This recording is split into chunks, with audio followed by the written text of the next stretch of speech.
Bonjour et bienvenue chers membres top abonnés de la chaîne Nico Quintet Prono. On se retrouve une nouvelle fois pour les Quintet Plus de trop uniquement, je vous l'ai déjà dit. Hein. C'est la bonne période, faut dire. Hein. À novembre, décembre, janvier, février, c'est plein pot pour nous au trop. Je ne fais que les Quintet Plus de trop. Là, on va aller un petit peu s'expatrier dans le sud-ouest vers Toulouse pour la 13e et avant-dernière étape du GNT. J'aime bien ce Tour de France un petit peu. Ça nous fait découvrir les hippodromes. Il y a des oppositions un peu variées qui se mettent en place. Ça nous change de Paris, on va dire. Et c'est très très très sympa.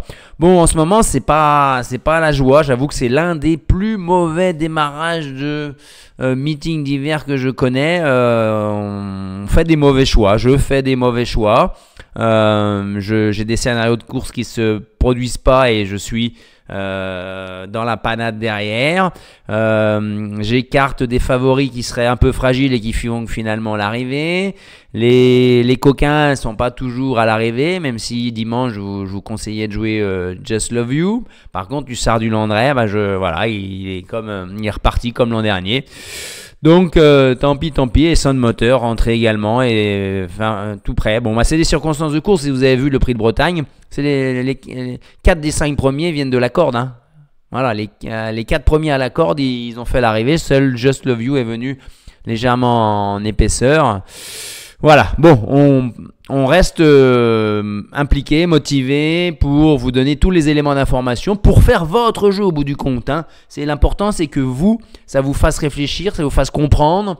N'hésitez pas à me dire ce que vous voudriez en plus, ce qui vous manque, ce que vous ne comprenez pas. Et je prendrai un grand plaisir à vous répondre en tout cas. Voilà. Qu'est-ce que ça dit? Si vous n'êtes pas encore client chez The Turf, c'est le moment franchement. Hein. Vous cliquez sur le lien qui est en dessous de la vidéo et vous déposez jusqu'à 100 € si vous pouvez et The Turf vous double votre dépôt et après on saura trouver des bons coups à faire en jeu simple, placé, gagnant pour essayer de rentabiliser ces 200 € que vous puissiez en avoir encore pour faire vos jeux. Voilà, donc n'hésitez pas. Un grand plaisir. Ensuite, on y va. Ce GNT, donc c'est à Toulouse déjà. Hein. C'est ce que je disais dans la vidéo qui était prévue, que j'ai postée pour le grand public, on va dire. C'est qu'on est sur un parcours corde à droite. Attention, corde à droite. Maintenant, les chevaux qui se sont engagés là, ils ont des aptitudes corde à droite. Il y a des très grands spécialistes. Dans le sud-ouest, il y en a qui sortent quasiment jamais de cette région où il y a énormément. La majeure partie des hippodromes sont corde à droite dans le sud-ouest. Hein. Et donc, il y a des chevaux qui font leur carrière là-bas. Et là, on va avoir une confrontation intéressante entre des locaux et des expatriés, on va dire. Mais malgré tout, il y en a un ou deux qui ont un peu moins d'aptitude à tourner, à virer. Le cheval met la tête un peu de travers parfois. Il perd du temps du coup dans les virages et du coup, il met du temps à se réaligner, se remettre bien droit et pendant ce temps-là, la course se joue. Hein.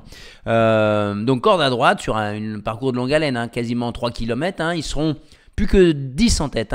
Héros-d'Armes, qu'on avait tenté le coup la dernière fois, lui, on ne le joue pas, on ne le joue plus. Puis là, on ne le jouera pas puisqu'il est...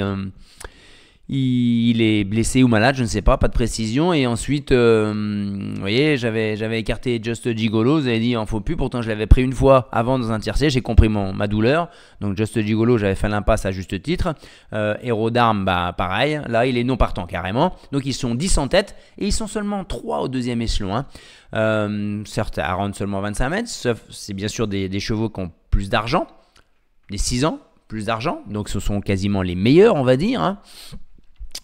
Mais là, on a un lot devant où il va falloir les contourner parce que ça va pas se reposer. On a 2 chevaux, à mon avis, qui peuvent essayer de mettre un peu pas le feu, mais de tenir un rythme assez soutenu à la course.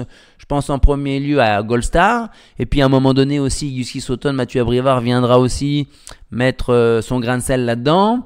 Gabriel UM va attendre au maximum. Et Ictus Madiba peut-être pas tout de suite non plus. Jakarta Dupré va finir, Harry Kaiser va se cacher, Félix Cernès se cacher, puis Jolinier va être prudent, Jinko Kelwa qui joue à peu de chance va pas se mêler à la lutte, je pense, donc ils sont deux. Alors si ça se passe comme à Nantes la dernière fois dans le GNT, où je vous ai dit ça va jouer devant avec Horatius Della qui va mener tambour battant et puis qui a fait la faute au premier virage, donc c'est 3 chevaux du deuxième échelon qui ont fait l'arrivée avec Idéal Lignerie entre autres et Y de Ceylan troisième je crois. Donc là, voilà, j'imagine un scénario et vous allez voir dans mon pronostic, je privilégie d'abord les chevaux de tête. Hein. Voilà, on est parti. Qu'est-ce qu'on voit? Ça, c'est quelque chose qui marche bien. J'aime bien m'appuyer dessus. C'est-à-dire qu'en fonction des probabilités d'arrivée et de rapport quintet plus désordre, hein, je ne peux pas prédire l'ordre, hein, ça c'est impossible. Désordre, j'ai des ordres d'idées, comme je vous dis, en s'appuyant sur des courses dans le passé récent et des conditions similaires. Mais on voit que dans 70% des cas, dans le GNT, on a des désordres qui font moins de 200 euros. Par contre, quand ça ne va pas, quand il y a des défaillances, notamment des grands favoris, eh ben, ça peut claquer un peu puisqu'on est à 25%, une fois sur 4, où ça dépasse les 500 euros, voire même les 1000 euros. Ensuite, en fonction des jeux que vous voulez faire, tiercé, écarté, quinté, là je parle que des jeux de combinaison bien sûr, ou l'ordre, on recherche bien tous l'ordre. Hein. Je rappelle qu'en tiercé, vous avez une chance sur 6 d'avoir l'ordre. Je vous dis que demain l'arrivée c'est 6, 13, 11, ben, vous avez une chance sur 6 d'avoir l'ordre. Si je connais à l'avance les 5 chevaux qui vont composer le quinté, je n'ai qu'une chance sur 120 de connaître l'ordre. Hein. J'ai fait une vidéo là-dessus. Hein. Donc ça veut dire que si déjà je connais déjà le vainqueur, j'imagine, j'ai une forte pressentiment pour un vainqueur, bah je passe à, au lieu d'avoir une chance sur 120 pour trouver l'ordre, je passe à une chance sur 24. C'est pour ça que le Graal dans le PMU, dans le tiercé, dans le jeu hippique, les paris hippiques, c'est de trouver le gagnant. Parce que déjà, c'est la cote qui rapporte le plus que en jeu simple placé. Puis ça vous permet dans vos jeux de combinaison de faire des jeux. Par exemple, si vous avez le gagnant, vous le mettez en base, en champ réduit, avec 2x derrière, et vous rajoutez le nombre de chevaux que vous volez, en fonction de votre fortune. Donc voilà, des favoris qui sont plutôt à la hauteur, et un cheval plus de 7e favori, donc dans la colonne de droite. Bah selon ce que vous faites, un tiercé, vous pouvez peut-être vous en passer une fois sur 4. Quarté, ça devient un peu plus dangereux une fois sur 2. Et quinté, quasiment 3 fois sur 4 où il va y en avoir au moins un. Après, il faut le placer où vous pensez. 3e, 4e, 5e, à vous de voir. Malgré qu'il y ait des chevaux qui sont complètement abandonnés, j'éliminerai personne hein, dans ce jeu, aucun fantôme. Parce que Fakir Mérité, c'est un spécialiste du sud-ouest. Certes, il va faire un parcours sage, mais s'il y a des défaillances, il va prendre une 5e place sans problème. Hein. Félix Cernès, placé à la corde, elle peut conserver un lot si ça roule beaucoup et que ça ne revient pas de derrière. Jinko Telwa, j'y crois un peu moins quand même. Là, c'est très très relevé pour lui. Hein. Donc aucun fantôme malgré tout. Le béton, je pars sur Gabriela Duhem. Gabriela Duhem, qu'est-ce que je peux vous dire dessus? C'est que le clan Chavat, c'est une jument qui est très très estimée. Elle est la spécialiste à Toulouse. Hein. Elle ne sort jamais des 2 premiers quand elle est déférée à Toulouse, corde à droite. Hein. Jérôme Chavat, il a été un peu échaudé la dernière fois. Il a voulu prendre la poudre d'escampette avant le dernier virage et il n'a pas été au bout. Là, il va attendre au maximum, peut-être les derniers 500, pour faire mal à tous ceux qui sont en train de faire leur effort pour revenir de l'arrière. Donc, Gabriela Duhem, pour moi, c'est ma base absolue. Je peux même la jouer gagnante. Est-ce qu'il y a des limites pour elle?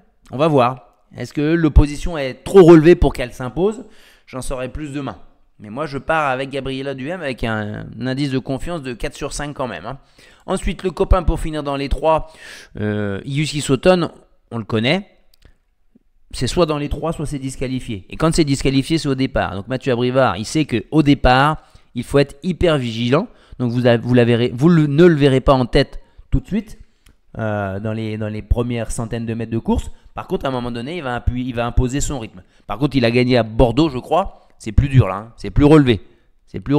Donc peut-être qu'il peut gagner. 2e, 3e, ça serait également satisfaisant pour Yossi Sutton qui est beaucoup plus fort corde à droite en plus, hein, à Toulouse. Donc c'est très bien. Ensuite, le coquin du quintet à belle cote. Je ne sais pas s'il y aura une superbe cote sur Invictus Madiba pour l'écurie Hunter Valley.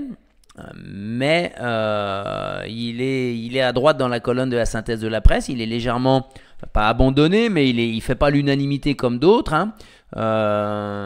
Alors que moi, je lui vois une première chance. Hein. Je vais le mettre assez haut dans mon jeu.